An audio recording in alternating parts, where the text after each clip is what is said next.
12 제자를 부르사 둘씩 보내시며 더러운 귀신을 제어하는 권능을 주시고 명하시되 여행을 위하여 지팡이 외에는 양식이나 배낭이나 전대의 돈이나 아무것도 가지지 말며 신만 신고 두보롯도 입지 말라. 어디서든지 누구의 집에 들어가거든 그곳을 떠나기까지 거기 유하라. 어느 곳에서든지 너희를 영접하지 아니하고 너희 말을 듣지도 아니하거든 거기서 나갈 때 발 아래 먼지를 떨어버려 그들에게 증거를 삼으라. 하시니 제자들이 나가서 회개하라 전파하고 많은 귀신을 쫓아내며 많은 병자에게 기름을 발라 고치더라. 이에 예수의 이름이 드러난지라 헤롯 왕이 듣고 이는 세례 요한이 죽은 자 가운데서 살아났도다. 그러므로 이런 능력이 그 속에서 일어나느니라 하고 어떤 이는 그가 엘리야라 하고 또 어떤 이는 그가 선지자니 옛 선지자 중에 하나와 같다. 하되 헤롯은 듣고 내가 목벤 요한 그가 살아났다. 사랑하는 근습 가족 여러분, 평안하시죠? 설 연휴 잘 보내시고 계신가요? 오늘도 하나님 말씀 앞으로 우리가 함께 나아가 하나님께서 우리를 향한 그 깊은 생각과 마음과 뜻을 함께 나누겠습니다. 자, 오늘 나눌 말씀은 마가복음 6장 7절에서 16절의 말씀입니다. 예수님은 12 제자를 둘씩 짝을 지어 보내셔서 더러운 귀신을 제어하는 권능을 주시고 전도하여 내보내시고 있음을 보게 됩니다.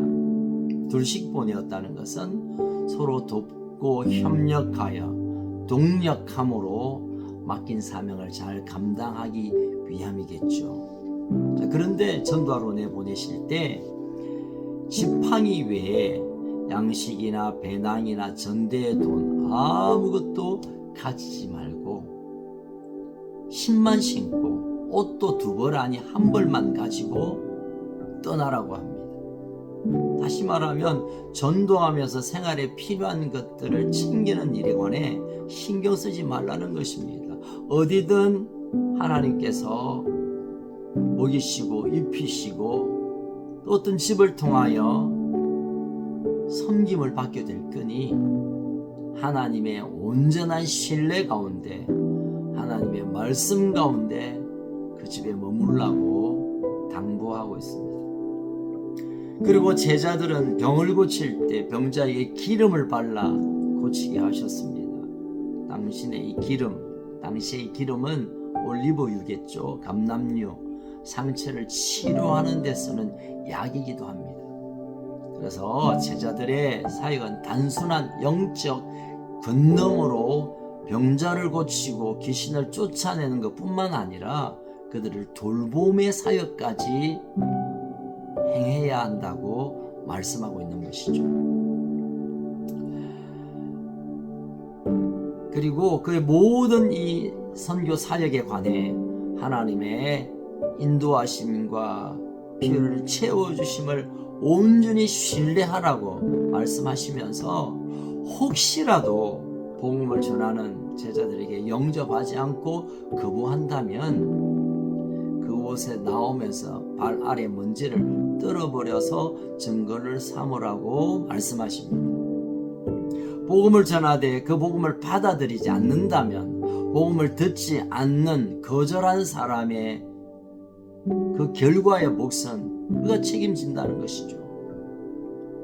예수님의 명령의 제자들은 나가서 힘차게 복음을 전하고 회개를 선포하고 복음을 전했고 많은 귀신을 쫓아냈고 많은 병자를 기름을 발라 치료하는 사역을 감당했습니다.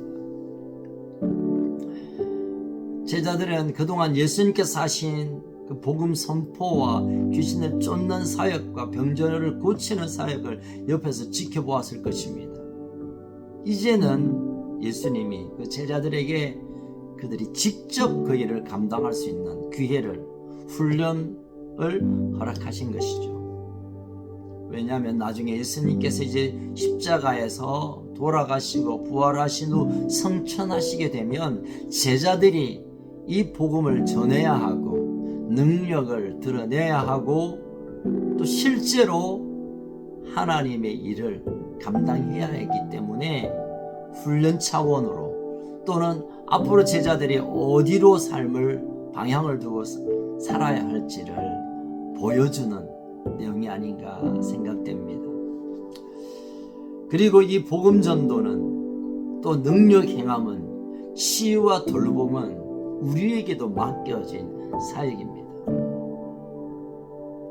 주님께서 우리에게 허락하신 그 예수의 이름의 권세, 예수 이름 가운데 있는 복음의 능력, 우리를 향하여 늘 공급하시는 그 모든 하늘의 양식과 하나님의 도우심과 성령의 인도하심이 이제 우리의 삶 가운데 생명을 구원하는데 함께 초점 맞추어져서 흘러가야 될 것입니다.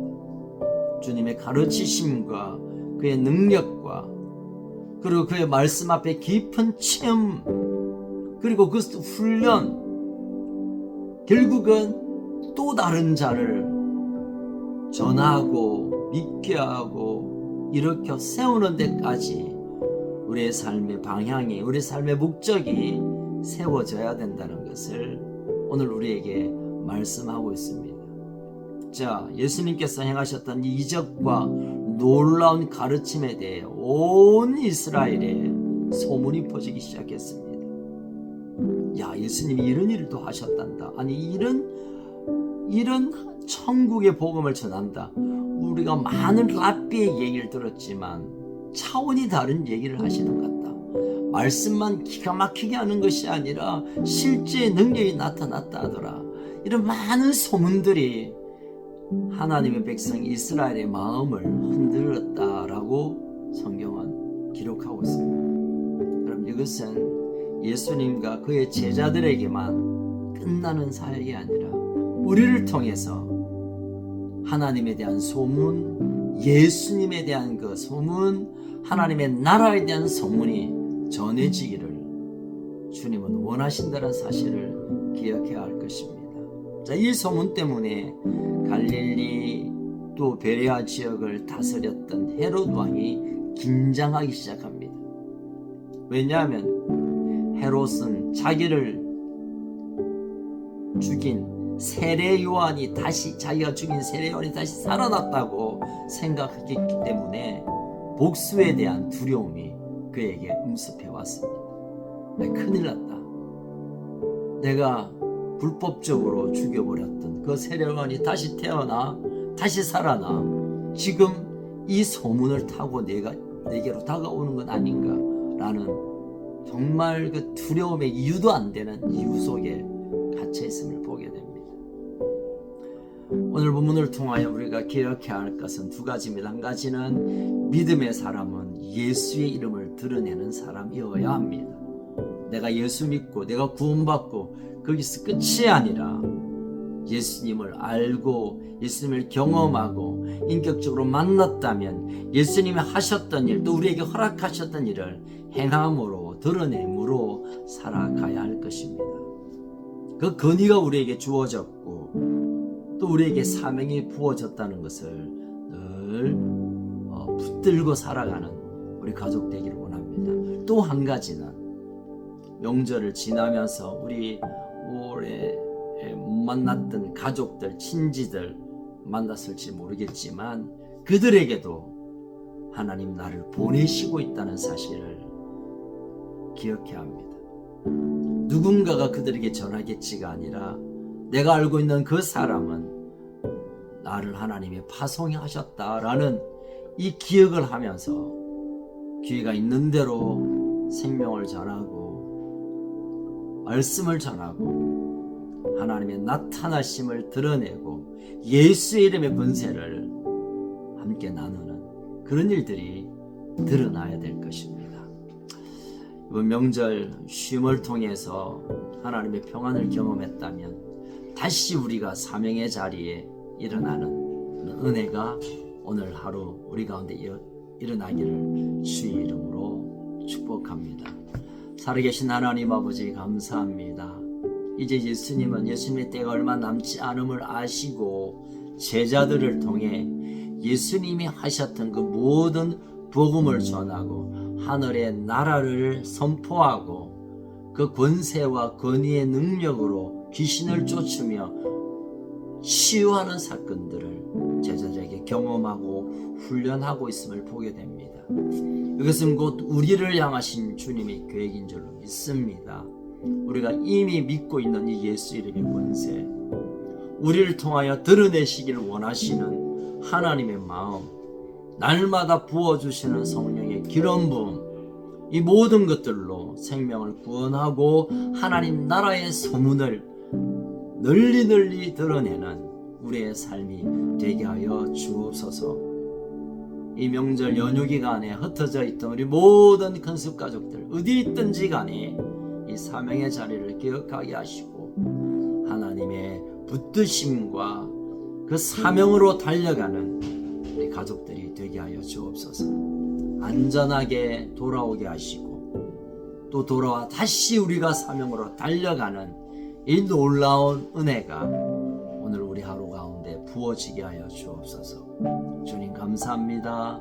사랑합니다. 예수님 이름으로 축복하며 기도합니다. 아멘.